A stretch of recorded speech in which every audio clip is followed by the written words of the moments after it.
지난주 우리는 출애굽기 21장 말씀을 통해서 동해동용법의 잘못된 해석과 적용이 우리의 삶에 굉장히 깊이 침투해 있다는 것을 보았습니다. 사랑의 동해동용을 적용하는 한 주가 되셨나요? 오늘 출애굽기 22장 말씀을 불의한 복음왕이라는 제목으로 한번 나누어 보도록 하겠습니다. 우리 따라해 볼까요? 불의한 복음왕. 네, 대한민국은 사기공화국이라는 말이 있습니다. 여러분 들어보신 적 있으세요? 인터넷이나 뭐 각종 커뮤니티에서 대한민국은 사기공화국이다라는 말이 있어요. 외국인들이 뽑은 반매도 안전한 나라, 그리고 카페에 테이블에 핸드폰이나 노트북을 두고 화장실을 가도 아무도 훔쳐가지 않는 나라, 그것이 바로 대한민국입니다. 실제로 그렇죠. 여러분 카페에 테이블에 핸드폰이나 노트북 같은 거 올려놓고 가도 누가 따로 훔쳐가지 않죠, 그렇죠? 심지어 길에 있는 물건들도 요즘은 잘 훔쳐가지 않는 것 같습니다. 그냥 그 자리에 잘 놔두죠. 그리고 밤에도 뭐 다니기에는 문제가 크게 없는 것 같아요. 근데 하지만 외국의 으슥한 곳에 또 치안이 좀 발전돼 있지 않은 나라를 가면은 밤에 절대 돌아다닐 수가 없죠. 굉장히 위험한 행동이죠. 근데 대한민국도 그와 다를 바가 없었습니다. 불과 30년 전만 해도 소매치기나 절도가 굉장히 많았다고 합니다. 그때에 비하면 치안 수준이 비약적으로 높아졌고, 아마 제가 봤을 때 대한민국이 이렇게 살기 좋은 나라가 됐고 안전한 나라가 됐다는데 가장 크게 일조한 건 다른 것보다 곳곳에 설치된 CCTV가 한몫하지 않나.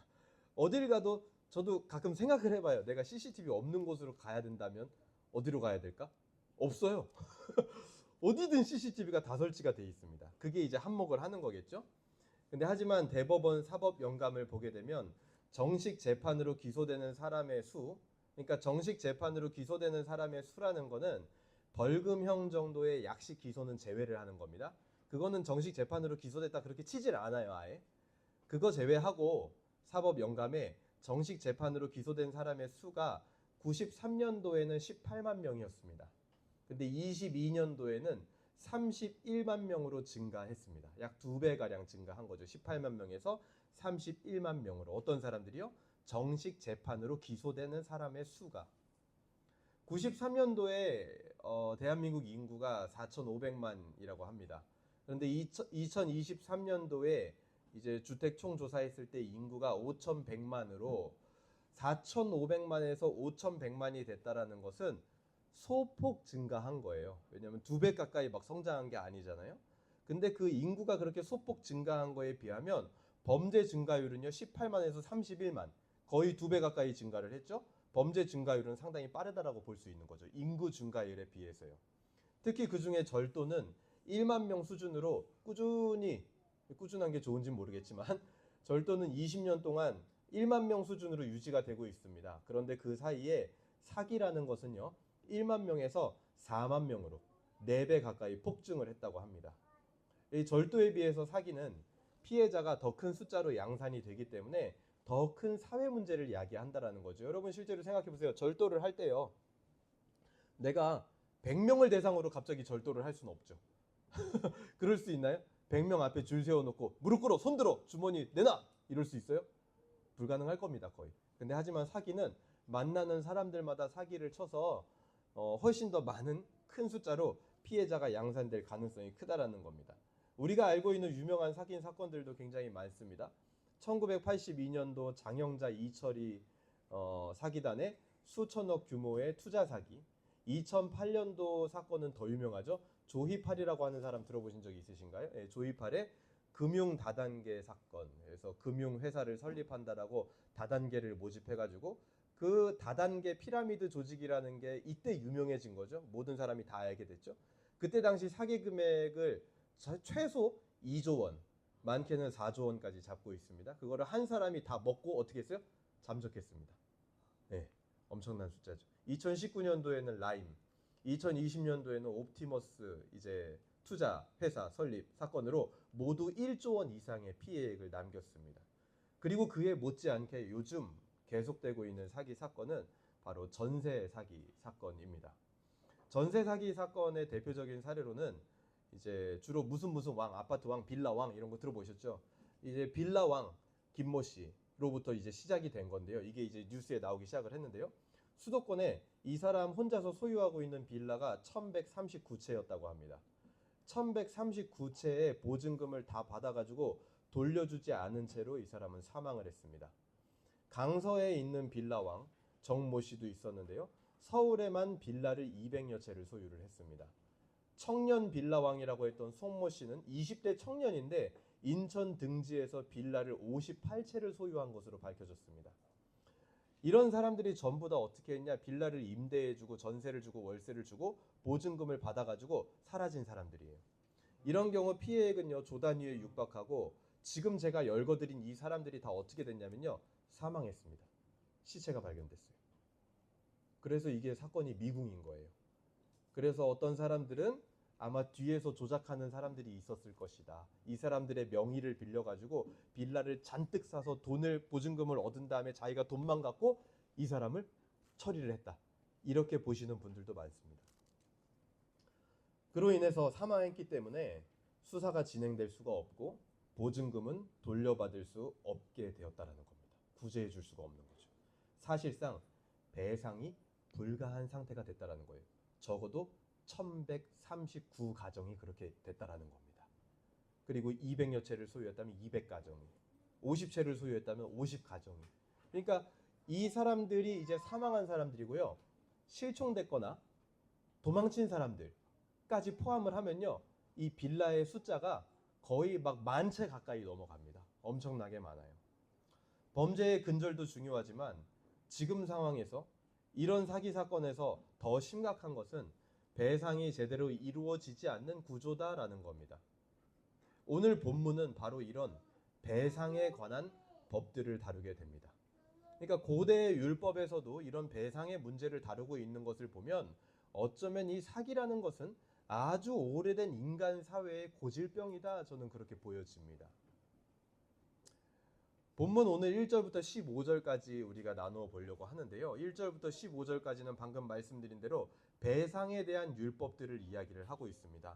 먼저 1절부터 4절까지 볼까요? 1절입니다. 사람이 소나 양을 도둑질하거나 잡거나 팔면 그 소는 한 마리에 소 5마리로 갚아야 된다. 양 한 마리에 양 4마리로 갚아야 된다. 5배, 4배씩 도둑질한 사람이 걸리면 갚아야 된다. 그래서 이 율법은 8번째 계명 도둑질하지 말라의 확장이라고 볼 수가 있습니다. 보통은 이런 식으로 도둑질을 하다가 이제 잡히는 사람들이 있었다라는 거예요. 그럼 그 잡히는 사람들이 그 도둑질한 것을 배상할 돈이 있었을까요? 없었겠죠. 없었으니까 도둑질을 하겠죠. 그렇죠? 그래서 지금 사회 문제도 문제가 뭡니까? 배상이 적절히 이루어지지 않는 게 문제란 말이에요. 그래서 이 사람들도 마찬가지예요. 도둑질하다 걸려도 갚을 돈이 없으니까 어떻게 되냐? 자기 몸을 팝니다. 몸을 파는 게 뭐냐? 종이 된다라는 거예요. 그래서 이스라엘에 자꾸만 종이 생기는 이유가 뭐냐면 도둑질하다 잡혀가지고 종이 되는 거예요. 그래서 율법은요. 이 도둑질했던 재물이나 재산이 손상을 입었느냐 혹은 입지 않았느냐 그리고 도둑이 붙잡힌 것인지 아니면 자발적으로 자수를 한 것인지 이 순서대로 율법은 나열을 하고 있습니다. 2절에서 3절을 보게 되면 2절입니다. 도둑이 뚫고 오는 것을 보고 그를 쳐 죽이면 피 흘린 죄가 없으나 해 돋은 후에는 피 흘린 죄가 있다라고 얘기를 합니다. 그러니까 2절, 3절은요. 심지어 도둑에 대한 보장도 주어진다라는 것을 우리에게 보여주는 거예요. 어떻게 해요? 밤중에 온 도둑은 그 도둑질 당하는 주인이요. 정당방위를 했어요. 그래서 도둑을 두들겨 팼어요. 내 재산을 안 뺏기기 위해서. 그러다 도둑이 죽게 되면은 뭐예요? 무죄라는 겁니다. 그런데 낮에 왔어요. 낮에 와가지고 도둑을 두들겨 패가지고 도둑을 죽이게 되면 어떻게 돼요? 그 죽인 사람이 죄가 있게 된다라는 거예요. 정당방위가 성립이 안 된다라는 거죠. 이것은요 어떤 면에서는 도둑의 침입을 받은 사람과 도둑 모두를 보호하는 법이에요. 왠지 아세요? 이거죠. 이걸 쉽게 말하면 죽기 싫으면 낮에 도둑질을 해라. 이거잖아요. 밤에 도둑질하다 걸리면 죽는다. 책임 못 진다. 죽기 싫으면 낮에 해라 도둑질을. 자 그러면 누가 낮에 도둑질을 할 수 있을까요? 진짜 간절한 사람. 그러니까 도둑질하는 사람의 숫자가 줄어들겠죠. 만약에 그래? 그럼 난 낮에 해야겠다. 하는 낮에 하는 바보 같은 도둑이 있다면 그 사람은요 더 쉽게 사람들에게 발각될 것이고 주인이 직접 보복할 필요는 없을 겁니다. 왜요? 사람들에게 쉽게 발각이 되고 이 당시만 해도 모르는 사람들끼리 모여서 사는 게 아니라 한 마을에 다 아는 사람들끼리 사는 거잖아요. 그런데 갑자기 낮에 담을 막 오르고 있어. 너 뭐해? 도둑질. 죽이진 마. 그러면 주인이 뭐 그 사람 두들겨 패거나 죽일 필요 없죠. 왜요? 재판장한테 고발하면 되니까요. 그러면 자기가 나중에 갚아주는 일을 받겠죠. 그래서 기본적으로 이 도둑질에 대한 율법은요, 도둑질을 근절하려는 의도를 가지고 있는 거예요. 도둑질 해도 된다 이게 아니라 도둑질을 근절하려는 의도를 가지고 있고, 그 핵심에는 뭐가 있냐면 배상이라는 게 있습니다. 배상이라는 거. 반드시 도둑질을 했으면 정해진 분량만큼 더 갚아주어야 된다는 겁니다. 4절 볼까요? 도둑질한 것이 살아 그의 손에 있으면 소나 낙이나 양을 막론하고 갑절을 배상할지라. 핵심이 뭐예요? 배상을 하라는 거예요. 반드시 도둑질을 했으면 배상하라는 거죠. 그런데 이 율법은 이후에 이스라엘에 의해서 남용되기도 했습니다. 예레미야 2장 34절에서는 오늘 본문의 2절에 보면 도둑이 뚫고 들어오는 것을 보고 그를 쳐 죽이면 피 흘린 죄가 없으나, 이것과 동일한 단어들이 예레미야 2장 34절에서는 강조가 됩니다. 뚫었다, 발견하다, 피라는 단어들이 똑같이 강조가 되는데요. 예레미야 2장 34절에서는 하나님이 이렇게 이야기를 해요. 이스라엘 백성들한테 너희가 도둑이 아닌 자들의 무고한 자들, 도둑이 아닌 무고한 자들을 도둑처럼 여겨서 그들의 피를 너희의 옷에 묻혔다라고 표현을 합니다. 그러니까 도둑이 아닌 자들에게 누명을 씌워가지고 죽이든지 배상을 받아내는 그런 이 율법을 남용하는 일들이 이스라엘 백성들에게 이후에 있었다라는 거죠. 그리고 또 이 법을 연상시키는 사례가요, 신약 성경에도 나오는데 누가복음 19장 8절 삭개오의 말에서 나타납니다. 삭개오는 자기가 도둑이라는 것이 적발되지는 않았지만, 그리고 실제로 도둑은 아니죠. 근데 스스로 자원해서 자신이 이 배상법, 내가 누군가에게 속여 빼앗은 것이 있으면 4배씩 갚아주겠습니다라고 하는 이 배상법을 실행하는 모습이 나옵니다. 그러니까 이스라엘은요, 이 율법을 남용했고 삭개오는 이 율법을 스스로 지켰다라는 겁니다. 남용했다라는 게 뭡니까? 자기가 해야 될 배상을 되려 배상의 의무가 없는 자들에게 배상의 벌을 지웠다라는 거죠. 계속해서 이 도둑질하지 말라라는 이 법의 핵심, 율법의 핵심은 배상인 거예요. 배상. 배상을 내가 했느냐? 그건 정당한 거죠. 당연히 해야 되는 거죠. 근데 하지만 그것을 남에게 지우는 순간 그건 남용하는 겁니다. 도둑은 반드시 배상해야 됩니다. 그리고 나서 5절에서 6절을 보게 되면요, 5절에서 6절은 조금 더 다른 케이스예요. 이게 뭐냐면 내 가축이나 내 밭에 이제 붙인 불이 남의 소유를 망가뜨렸을 때, 내 소가 내 밭에서 잘 밥을 먹다가 하고 먹다가 남의 밭에까지 넘어가가지고 남의 밭에 있는 걸 막 다 먹고 그 밭에 있는 걸 짓밟은 거예요. 혹은 내 밭에 있는 이제 잔디 같은 거를 태우려고 불을 붙였어요. 근데 그 불이 막 훅 가가지고 남의 밭에까지 옮겨 붙어가지고 다 태워버린 겁니다.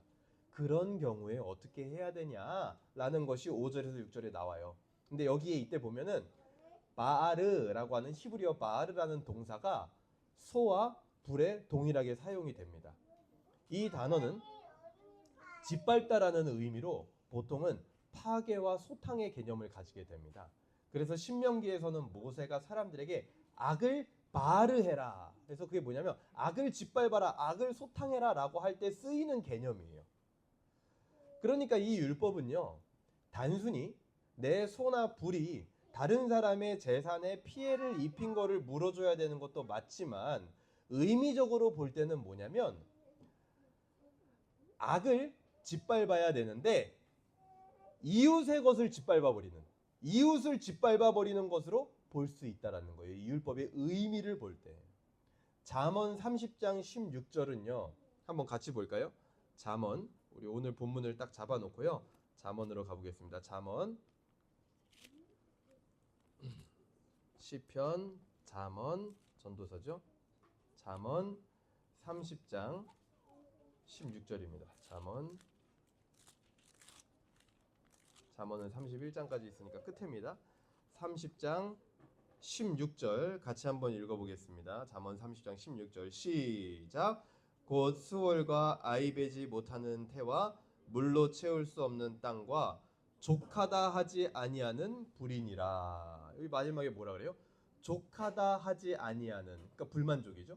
족하다 하지 아니하는 불인이라라는 표현이 보이실 겁니다. 불만족하는 불이라는 게 있다라는 거예요. 그것이 바로 이웃을 짓밟는, 오늘 본문의 표현대로라면 이웃을 짓밟는, 이웃의 것을 태워버리는 삶을 살게 한다라는 겁니다. 불만족하여 이웃을 짓밟는 삶은 반드시 오늘 본문의 5절과 6절에 의하면 배상하는 삶으로 너희가 갚아야 된다라는 게 이 율법의 매우 깊은 의미라는 거죠. 그리고 7절부터 13절까지는 또 이런 케이스가 있어요. 내가 어떤 물건을 맡겼어요. 어떤 사람한테. 그런데 그 물건에 혹은 가축에 문제가 생긴 겁니다. 뭐 돈이나 물건이나 가축이 다 될 수가 있겠죠. 근데 그 맡겨놓은 게 예를 들어 그 주인이 관리를 소홀하게 해서 도둑을 맞거나 뭐 혹은 가축인데 다치거나 죽는 사례들이 실제로 있었다라는 거예요. 그래서 특히 이런 문제는 그 문제가 생긴 원인을 정확히 파악하는 게 굉장히 힘듭니다. 왜냐면은 그 주인이 뭔가 잘못 다루다가 잃어버린 걸 수도 있고 또 때로는 이런 경우도 있겠죠. 돈을 딱 맡았어요. 근데 도둑이 훔쳐갔어. 이런데 알고 봤더니 자기 주머니에 있어. 뭔가 거짓말 치는 걸 수도 있겠죠. 그러니까 그 문제가 생긴 원인에 대해서 정확하게 아는 게 굉장히 어려웠다라는 거예요. 그래서 이 7절부터 13절은 8절에 보세요. 도둑이 잡히지 아니하면, 그러니까 도둑이 잡히지 않는 케이스가 많이 있었다라는 거죠. 그 집 주인이 재판장 앞에 가서 자기가 그 이웃의 물품에 손댄 여부를 조사받을 것이며, 물품을 맡아준 사람은 누구 앞에 가서? 재판장 앞에 가서 조사를 받아야 된다는 겁니다. 그래서 여기서부터 재판장의 역할이 강조가 돼요. 왜냐하면 문제의 원인을 찾기가 힘들기 때문에. 근데 그래도 이게 너무 모호한 거예요. 끝까지 잡았대 이 사람이 자기가 아니라고. 뭔가 의심적인 부분도 있는데 그럴 경우에는 어떻게 하냐면 11절입니다. 두 사람 사이에 맡은 자가 이웃의 것에 손을 대지 아니하였다고 여호와께 맹세할 것이요 그 임자는 그대로 믿을 것이며 그 사람은 배상하지 아니하려니와 이렇게 나옵니다. 그래도 끝까지 자기 잘못이 아니다, 자기는 문제가 없었다라고 얘기를 할 경우에는, 굉장히 범인을 찾기가 모호할 경우에는 하나님께 맹세하게 합니다. 그래서 이 율법의 규정은 에스겔서 34장의 법적인 배경을 제공합니다. 에스겔서 34장에서는 하나님이 이스라엘의 목자들을 굉장히 비난을 하세요. 이스라엘의 목자들이라는 것은 이스라엘의 지도자들을 굉장히 비난을 합니다. 왜 비난을 하냐면 하나님이 그들에게 맡긴 게 있었다라는 거예요. 뭐요? 이스라엘 백성들을 맡겼다라는 거예요. 그런데 그들이 맡겨진 양떼를 제대로 돌보지 않았기 때문에 양떼들에게 문제가 생긴 거예요. 그래서 하나님은요, 이 법을 근거로 해서 그들을 비난하십니다. 내가 맡긴 게 있는데 그 맡긴 것의 관리를 너희가 소홀히 해가지고 내 맡긴 것이 이 지경이 되지 않았냐라면서 엄청나게 비난을 하는 내용이 에스겔 34장에 나오게 됩니다. 여러분, 우리가요, 사람과 사람 사이에 맡긴 것이 있을 수도 있고 맡은 것이 있을 수도 있습니다. 우리 학생들 같은 경우도 뭐 볼펜을 맡기기도 하고 또 빌리기도 하고 또 내 물건 잠깐만 맡아줘, 내 자전거 잠깐만 맡아줘, 내 어떤 거 잠깐만 맡아줘, 또 우리 어른들도 내 아이 좀 잠깐만 맡아줘. 사람과 사람 사이에 맡긴 것과 맡은 것이 있을 수가 있겠죠. 그렇다면 우리가 생각해 봐야 되는 건 뭐냐면 하나님에게 맡겨진 것과 하나님이 맡기신 것이 있을 수도 있다라는 생각도 우리는 해봐야 된다라는 거예요. 이 율법을 통해서. 그러니까 율법을 볼 때 여러분 단순하게 표면적으로 내가 맡긴 거에 대해서 관리 잘하라는 거구나. 그러니까 내가 누군가한테 맡길 때 혹은 누구 거를 맡았으면 충성되게 잘 맡아야겠다. 그 사람에게 피해 끼치지 말고, 혹은 피해 끼친 경우에는 내가 이렇게 몇 배만 갚아주면 되는 거구나. 그거는요, 율법을요 굉장히 그냥 표면적으로 껍데기만 보는 거예요. 우리는 이 율법을 보면서도 끊임없이 묵상해야 되는 겁니다. 하나님이 우리에게 맡긴 것이 있을 수도 있겠구나. 내가 하나님께 맡긴 것이 있을 수도 있겠구나 라고 생각해야 된다는 거예요.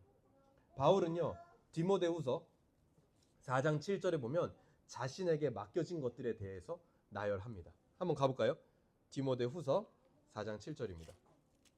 디모데후서 4장 7절 우리 같이 한번 읽어보겠습니다. 디모데후서 4장 7절입니다. 시작!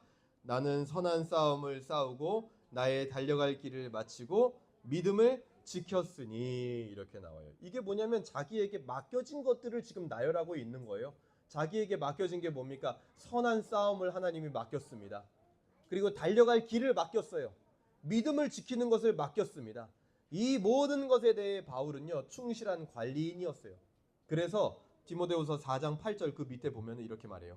이제 후로는 나를 위하여 의의 면류관이 예비되었으므로 주 곧 의로우신 재판장이 그날에 내게 주실 것이며 내게만 아니라 주의 나타나심을 사모하는 모든 자에게노니라. 바울이 뭐예요? 바울은요, 충실한 관리인, 하나님이 나에게 맡겨준 것을 잘 관리했기 때문에 재판장 앞에 나가는 것을 두려워하지 않았습니다. 무엇이든 맡겨진 것은 매우 중요한 것입니다. 재판장이 개입할 정도, 하나님에게 맹세를 해야 될 정도로, 하나님이 개입해야 될 정도로 이 맡긴 것 굉장히 중요하게 하나님은 여겼다라는 거죠. 이렇게 맡겨진 것을 잘 관리하지 못했을 때에도 어떻게 해야 된다? 오늘 율법은 배상해야 된다라고 이야기를 합니다. 그리고 14절, 오늘 본문 14절부터 15절까지인데요. 14절부터 15절까지는 빌려온 것에 문제가 생겼을 때예요. 앞에서는 이제 맡긴 거였죠. 근데 14절, 15절은 내가 예를 들어서 어떤 걸 빌렸어요. 그런데 그 빌려온 거에 내가 뭔가 문제를 일으킨 거예요. 그런 경우에 어떻게 해야 되느냐. 그러니까 법이 상당히 상세하죠. 굉장히 여러 가지 상황들을 고려를 하는 겁니다. 여러분, 빌린 것과 내가 정식으로 계약서 쓰고 임차한 것은 같아요? 달라요? 좀 달라요. 사실은 의미에서는, 그러니까 궁극적으로 보면 둘 다 빌린 거긴 하지만 내가 일상생활에서 뭐 어떤 거 빌리는 거랑 내가 예를 들어서 계약서를 가지고 임차를 한 거랑은 좀 다르죠. 빌려온 것은 오늘 율법에 의하면 그렇기 때문에 주인이 함께 있었을 경우에는 배상을 하지 않아도 됩니다. 빌린 거기 때문에. 하지만 주인이 함께 있지 않았을 때는 빌려온 것일지라도 그것에 문제가 생겼을 경우 배상을 해야 됐어요. 이거를 좀 쉽게 얘기를 하자면 이런 거예요. 예를 들어서 내가 차를 빌렸습니다. 네? 렌트카를 한 게 아니라 차를 누구한테 잠깐 빌렸어요. 저 잠깐만 차 좀 쓰고 줄게요 하고 빌렸는데 빌린 차니까 당연히 안전운행을 하겠죠. 그런데 혼자 타고 가다가 예를 들어서 안전운행을 했지만 혼자 타고 가다가 사고가 났어요. 그런데 그때 주인이 함께 타고 있으면 배상하지 않아도 된다는 거예요. 왜요? 내가 안전운행을 했고 어쩔 수 없는 사고였다는 걸 아니까. 근데 하지만 주인이 없이 내가 아무리 안전운행을 했어도 혼자 타고 가다 사고가 나면 주인이 없다면 어떻게 해야 돼요? 아무리 안전운행했어도 내가 물어줘야 된다라는 거예요. 그런 것을 지금 이야기하고 있는 거예요. 예를 들어서 말씀을 드린 겁니다. 그래서 이 마지막 14절에서 15절 단락은 뭘 말하는 거냐면 여러 가지 상황에서 피해를 끼친 경우 배상을 무조건 해야 되는데 그 배상의 책임은 앞에 보세요. 배상의 책임은 주인의 동행 여부가 매우 크게 작용하는 것이다. 배상을 하느냐, 배상을 하지 않느냐는 주인이 동행하느냐, 동행하지 않느냐, 이게 매우 크게 판가름하는 요소다라는 것을 오늘 본문이 알려주고 있는 겁니다. 오늘 1절부터 15절까지 본문을 정리해 보도록 하겠습니다. 도둑질은요, 배상해야 하는 범죄라고 율법은 이야기를 합니다. 남에게 피해를 입힌 것도 배상해야 된다는 거 여러분? 상식이에요. 이거 성경을 봐야 아나요? 아니요, 성경 보지 않아도요. 너무나 쉬운 상식입니다. 남에게 피해를 입혔으면 그것을 갚아내야 된다, 배상해야 된다는 건 상식입니다. 물건을 맡았거나 내가 혹은 물건을 빌렸을 때 그것을 망가뜨린 경우 배상해야 된다는 것도 역시 상식 수준 안에서 생각을 할 수 있는 거예요. 하나님 말씀을 보지 않더라도. 그러니까 오늘 율법은요, 아주 상식적인 선에서 배상을 하도록 요청하고 있다라는 거예요. 이것은요, 하나도 어려운 것이 아니었다라는 겁니다. 하지만 이스라엘 백성들은 이후의 구약의 역사를 보면 이 배상법을 남용하여 자기들이 배상을 하는 게 아니라 무고한 자들을 만들어서 그 배상을 착취하는 일을 했다라는 거예요. 이스라엘 백성들은 피해를 배상하기는커녕 오히려 불만족으로 이웃과 동족들을 불처럼 짓밟는 일을 했다라는 겁니다. 이스라엘의 지도자들은 하나님이 나에게 맡긴 것이 있다라는 감각조차 없었다라는 거예요. 오늘 마지막 단락에서 이야기했었던 것처럼 주인이 보기에 억울한 면이 있을 경우 배상은 충분히 보류될 수 있었습니다. 근데 하지만 이스라엘의 케이스는 지금 어떤 케이스냐면 주인이 다 받기 때문에 더더욱 배상을 해야 되는 케이스인 거예요. 그런데 그 모든 배상을 어떻게 했다고요? 무시해버렸다라는 겁니다. 이스라엘은 끝까지 정당하게 그 배상에 임하지 않았어요. 그것은 바로 우리가 서론에서 이야기한 사기 행위입니다. 내가 피해를 입혔는데 배상하지 않는 것. 그게 사기 행위, 사기라는 범죄의 핵심이에요, 지금 그게.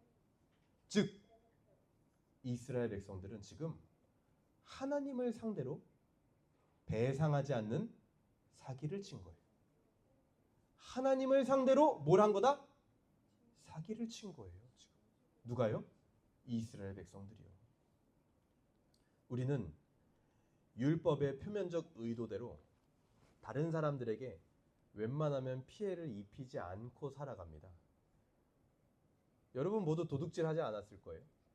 그리고 다른 사람들에게 피해를 주었다라면 적절히 갚으려고 했었고 또 웬만하면 피해를 주려고 하지도 않았을 겁니다. 그리고 웬만하면 어떤 물건을 빌리려고 하지도 않겠지만 빌렸을 경우에는 어떻게 합니까? 적절히 답례도 하면서 살아가고 계실 겁니다. 이것을 이 정도 수준을 예를 들어서 우리의 기준으로 삼는다. 오늘 율법을 봤으니까 이 정도 수준으로 우리가 살아가면 되는구나 라고 했을 때 우리의 영혼에 무언가 찝찝함이 느껴져야 돼요, 여러분. 왜요? 이것은 철저히 율법의 표면, 세상적 기준의 배상법이거든요. 철저히 물질 중심적이며 법에 따른 배상만 하면 되기 때문에 악행이 좀처럼 제어가 되지 않습니다. 율법의 의미는 알지 못한 채로 율법의 겉 표면만 본 거기 때문에 그것을 우리의 기준으로 삼는다? 찝찝함이 느껴져야 된다는 거예요. 이런 낮은 수준이 기준이 되기 때문에 더 낮은 수준의 사기라는 범죄가 오늘날 현대 사회에 판을 치고 있고 점점 더 늘어날 수밖에 없는 거예요. 기준 자체가 낮게 설정돼 있으니까요. 물어주기만 하면 되니까요. 나 감옥에 한 5년 갔다 왔으니까 내가 뭘 물어줘? 나 다 벌 받았어? 이렇게 생각하게 되니까요.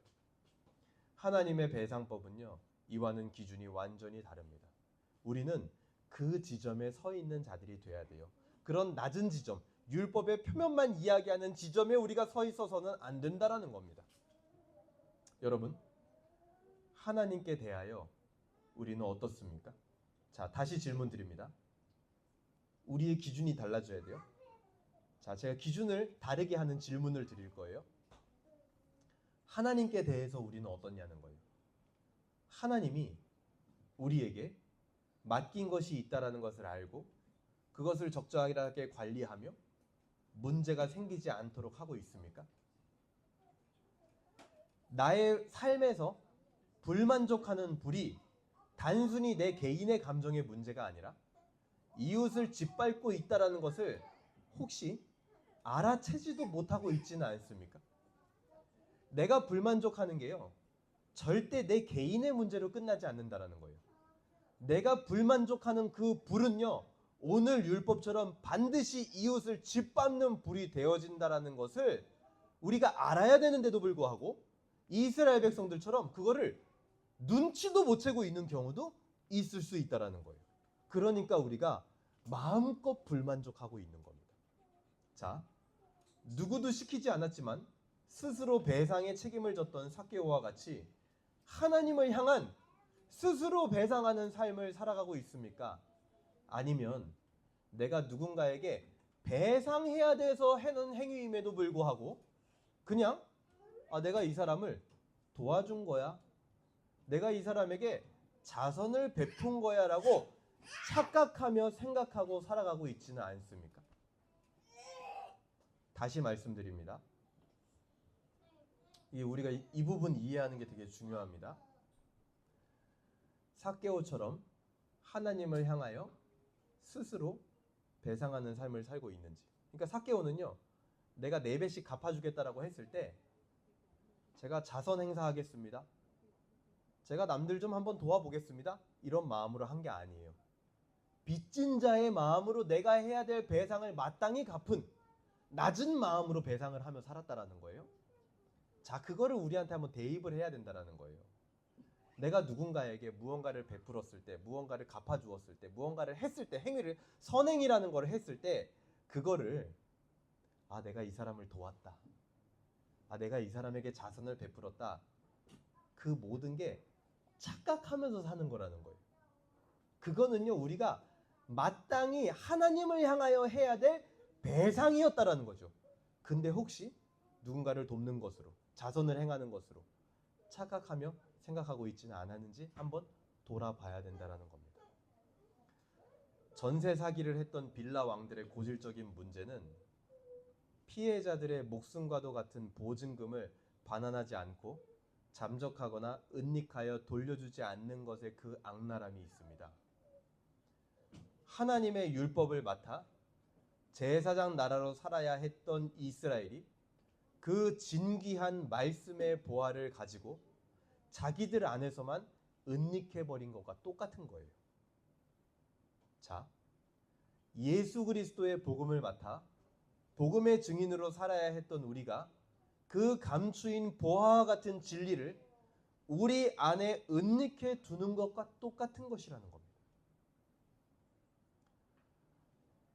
그러고 있는 지금 자기 자신은 돌아보지 못하고 가끔 행하는 배상의 삶에 대해서 자선을 베푼 것과 같은 마음을 가지고 있었던 우리가 사실은 빌라 왕과 같은, 빌라 왕이라고 불리는 그들과 같은 불의한, 오늘 제목처럼 복음 왕이라는 거예요. 빌라를 가지고 보증금을 은닉했던 빌라 왕처럼 우리는 복음을 가졌지만, 복음에 비쳤지만 그 복음을 흐르게 하지 않는, 배상을 충분히 행하지 않는 불의한 복음 왕이 바로 우리들의 모습이라는 겁니다. 아니요 목사님, 저 그래도 꽤 열심히 삽니다.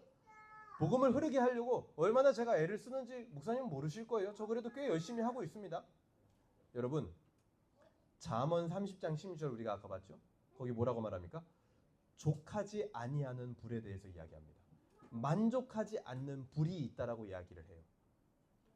복음으로 만족하지 않는 우리의 불만족의 불로 인하여 복음은 우리 안에 은닉되고 그 복음의 은닉됨으로 말미암아 우리의 이웃은 세상에 의해 짓밟아지고 있다라는 사실을 우리는 인식해야 돼요.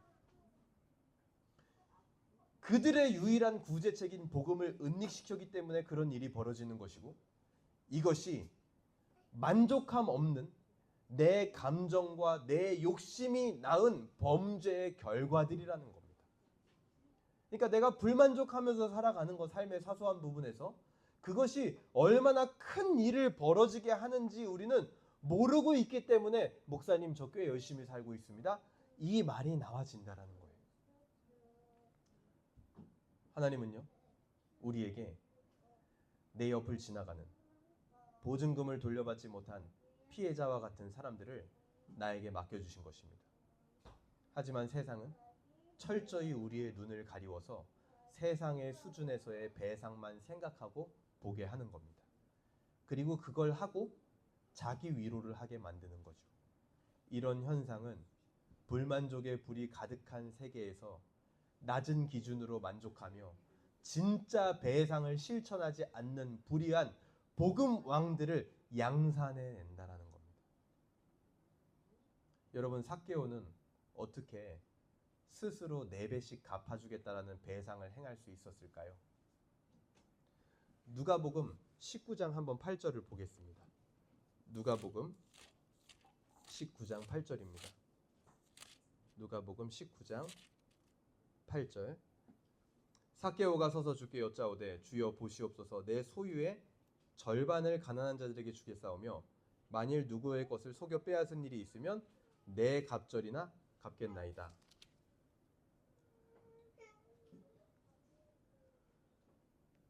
사실상 이 누가복음 19장 8절에서 그의 고백은요, 그의 전 재산을 다 지칭하는 말이에요. 전 재산을 다 배상하는 데 쓰겠다라는 겁니다. 어떻게 그의 기준은 하루아침에 바뀔 수 있었을까요? 누가복음 19장 5절이 그 답입니다. 우리 누가복음 19장 5절 한번 보겠습니다. 같이 한번 읽어볼게요. 누가복음 19장 5절 시작. 예수께서 그곳에 이르사 쳐다보시고 이르시되 삭개오야 속히 내려오라 내가 오늘 내 집에 유하여야 하겠다 하시니. 이게 바로 답이에요. 예수님을 보려고 삭개오는 처음에 나갔습니다. 예수를 보기만 원했던 삭개오에게 예수님은 지금 뭐라 그러세요? 전격적으로 그의 집에 들어가겠다라고 얘기를 하신 겁니다. 복음을 누리기만 원했던 우리 모두에게 예수님은 전격적으로 뭐라고 말씀하시는 거냐면 복음을 같이 흐르게 하자라고 스스로 초대되어 우리에게 말씀하시는 겁니다. 그래서 사람들은요, 그 삭개오의 집에 가는 예수님을 보고 7절과 같이 수군거렸습니다. 7절입니다. 무사람이 보고 수군거려 이르되 저가 죄인의 집에 유하러 들어갔도다 하도다. 사람들은 수군댔어요. 죄인의 집에 들어갔다라고 예수님을 비방했습니다. 그 분위기를 삭개오는 느꼈을 거예요. 뭐예요? 자기 때문에, 자기 집에 오는 것 때문에 예수님이 욕을 먹고 있다는 것을 자기는 알았을 거라는 겁니다. 여러분, 온전한 배상의 실행은 여기서부터 시작이 되는 겁니다. 나로 인해 아무런 배상의 책임이 없고 잘못도 없고 도둑질도 하지 않으신 예수님께서 그런 나쁜 놈 취급을 당하는 것을 볼 때에 가능하다라는 거예요. 성경은요, 죄의 삭은 사망이다라고 얘기를 합니다. 하나님은요, 배상과 삭을 모르시는 분이 아니에요. 아주 잘 아시는 분입니다. 심지어 삭과 배상을 정하시는 분이에요. 그런 하나님은 불의한 복음왕인 우리를 불만족의 불이 가득한 세상에서 건지시기 위해 자기 아들을 보내신 겁니다. 예수님은 이 땅에서 진정한 복음의 왕임에도 불구하고 수군거림 당하고 사기꾼들이 당하는 취급을 당하셨습니다. 우리의 모든 죄의 삭을 지시고 모든 죄의 배상을 다 탕감해 주셨다는 거예요. 오늘 본문의 마지막 율법의 조항이 뭐였습니까?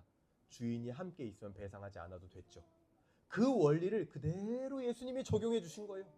주인이 함께 있음으로 말미암아 모든 배상이 면책되는 겁니다. 예수님으로 인해서 우리는 불의한 복음왕이 아니라 의로운 복음의 증인으로 거듭나게 되는 거예요. 삭개오처럼 온전한 복음의 배상을 이 땅에 흐르게 하는데 쓰이게 된다라는 겁니다. 그래서 이제는 뭐예요? 우리는 율법에서 나오는 의무적 배상의 수준 정도만 하면서 살아가는 사람이 아니라 삭개오처럼 자발적 배상을 하게 된다라는 겁니다. 디모데후서 4장 7절 한번 볼까요? 디모데후서 아까 봤던 본문인데요. 디모데후서 4장 7절입니다. 디모데후서 4장 7절 한번 같이 읽어보겠습니다. 시작. 나는 선한 싸움을 싸우고 나의 달려갈 길을 마치고 믿음을 지켰으니. 디모데후서 4장 7절에서 이렇게 복음의 배상을 흐르게 하는 것에 대한 보상이 있다라고 그 이하에서 쭉 이야기를 합니다. 8절입니다. 이제 후로는 나를 위하여 의의 면류관이 예비되었다. 그러니까 나에게 맡겨진 것을 충실하게 감당하여 배상해내는 그 복음의 배상을 하는 자들에게는 의의 면류관이 주어진다라는 거예요. 근데 그것이 예비되었으므로 주 곧 의로우신 재판장이 그날에 나에게 주실 것이며 내게만 아니라 주의 나타나심을 사모하는 모든 자에게노니라 이렇게 이야기를 합니다. 자신에게뿐만 아니라 그것을 바라는 모든 복음의 증인들, 모든 복음의 배상을 실천하며 사는 모든 이들에게 그것이 주어질 것이다라는 것을 오늘 성경은 우리에게 알려주고 있는 겁니다. 이제 우리는요, 불의한 복음 왕이 아니라 의로운 복음의 증인으로 하나님의 의로운 면류관의 보상을 기다리며 살아가게 되는 것입니다. 그래서 오늘 말씀을 어떻게 적용할 수 있을까요? 첫 번째, 그래서 우리는 이 세상의 배상의 기준에서 자유롭습니다. 그러니까 자유롭다는 말이요, 그것을 초월해서 그것과 상관없는 사람처럼 살아간다라는 게 아니라 이런 용어를 쓰고 싶어요. 포월한다. 이 세상의 배상의 기준은 우리한테 너무 쉬운 기본인 거예요. 하지만 그 기본을 넘어서는 삶을 산다라는 거죠. 그런 의미에서 자유롭다라는 겁니다. 그 이상을 살아가는 사람들이에요. 우리를 자유케 한 그 복음을 근거로 나에게 억울함을 주었던 사람들이 있었을 겁니다. 나에게 빚진 사람들이 있었을 거예요. 그들을 여러분 탕감해 주시기 바랍니다. 그들에게 더 이상 다른 배상을 요구하지 마세요. 그냥 그들을 놓아주시길 바래요. 두 번째, 오늘 말씀을 어떻게 적용할 수 있을까요?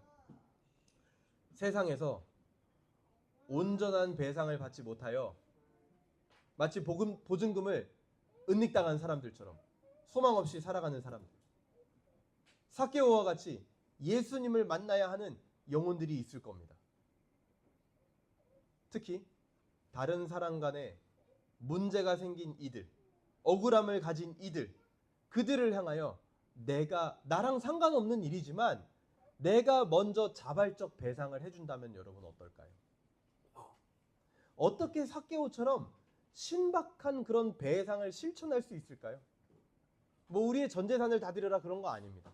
다만 그런 심정으로 내 일은 아니지만 자발적으로 그들의 문제를 배상해주기 위하여 그런 삭개오와 같은 심정으로 돈을 쓰고 우리의 시간을 사용하라는 겁니다. 한 주 동안 그렇게 한번 우리가 적용해 볼 수 있으면 좋겠어요. 억울한 사람들, 뭔가 문제가 생긴 사람들, 그들의 일을 내 일처럼 좀 시간을 쓰고 돈을 쓰는 자발적 배상, 복음의 배상이 흐르게 하라는 겁니다. 오늘 말씀이 우리에게 주는 소망과 비전은 무엇입니까? 웨스트민스터 신앙고백서 33장 최후의 심판, 사망에 보면요, 심판 교리의 유익들이 나오게 됩니다. 제가 읽어드릴게요.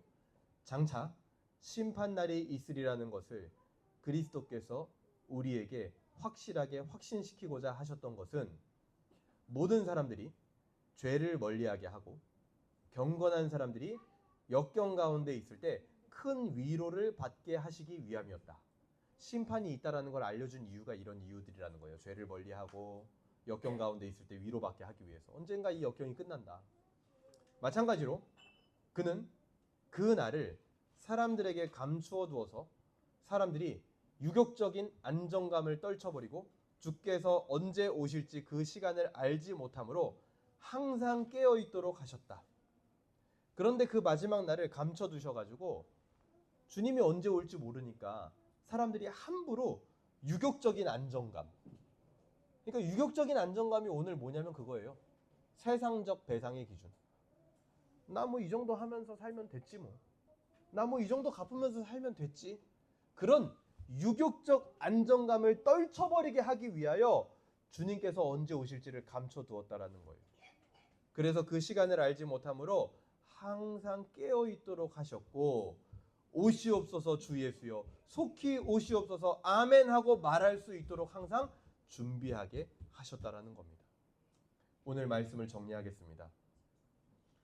예수 그리스도의 그 값없는 배상으로 말미암아 우리는 불의한 복음왕, 우리 안에만 복음을 머무르게 하고 세상적 기준으로 배상을 행했던 불의한 복음왕이 아니라 자발적 배상을 실행하는 의로운 복음의 증인으로 살게 되었습니다.